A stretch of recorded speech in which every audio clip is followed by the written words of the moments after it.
அனைவருக்கும் வணக்கம். நம்ம ஸ்கூல்ல வந்து கொஞ்சம் நிறைய மெட்டீரியல்ஸ் வந்து ஸ்பான்சரா வேணும்னு சொல்லி கேட்டிருந்தோம். அதை வந்து நம்ம நிக்லேஷோட அம்மாவுக்கு வந்து நம்ம என்னென்ன வேணும் அப்படிங்கறது சொல்லியிருந்தோம். அவங்க வந்து நிறைய ஸ்பான்சர்ட்ட கேட்டு இந்த திங்ஸ் எல்லாம் வாங்கி கொடுத்துருக்காங்க. இதுல வந்து ஒரு பக்கெட் வந்து லட்சுமண பெருமாள் சார் அவங்க வந்து ரிட்டையர்டு விஏஓ அவங்க வாங்கி கொடுத்துருக்காங்க. இந்த பக்கெட்டும் இந்த கரண்டியும் இது பசங்களுக்கு வந்து ஸ்பான்சர் வர்றப்போ சாப்பாடு வைக்கிறதுக்கு இல்லைன்னு சொல்லியிருந்தோம். இது வாங்கி கொடுத்துருந்தாங்க. இது வந்து பூர்ண லதா அப்படிங்கிற ஒருத்தவங்க வந்து இது வாங்கி கொடுத்துருக்காங்க. அந்த மேடம்க்கும் நம்ம பள்ளியின் சார்பா நன்றி. கரண்டியும் இந்த மாலையும் வாங்கி கொடுத்துருக்காங்க.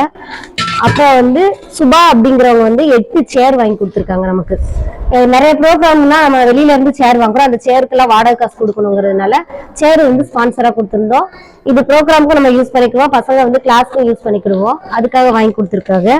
அடுத்து லதா டீச்சர் அப்படிங்கிறவங்க வந்து நமக்கு கிளீனிங் மெட்டீரியல்ஸ் நம்ம கிளாஸ் ரூமையோ இல்ல வரண்டையோ எல்லாம் கிளீன் பண்றதுக்கு மாப்பும் மொரம் இந்த மேட்டி எல்லாமே வேணும்னு கேட்டிருந்தோம். அவங்க வாங்கி கொடுத்துருக்காங்க. நம்ம இருக்கிற இடத்த நம்ம சுத்தமா வச்சுக்கணுங்கிறதுக்காண்டி இந்த மாதிரி எல்லா திங்ஸுமே நம்ம வாங்கி கொடுத்துருக்காங்க. ஏன்னா குழந்தைங்களா இருக்கிறதுனால நல்ல நீட்டா இருக்கணுங்கிறதுக்காண்டி இந்த திங்ஸ் எல்லாம் கேட்டிருந்தோம். அவங்க வந்து நம்ம குழந்தைங்களுக்காக விருப்பப்பட்டு இந்த பொருள்லாம் வாங்கி கொடுத்துருக்காங்க. அதுக்கு நம்ம பள்ளியின் சார்பா நன்றியை தெரிவித்துக் கொள்கிறோம். Thank you sir and thank you ma'am.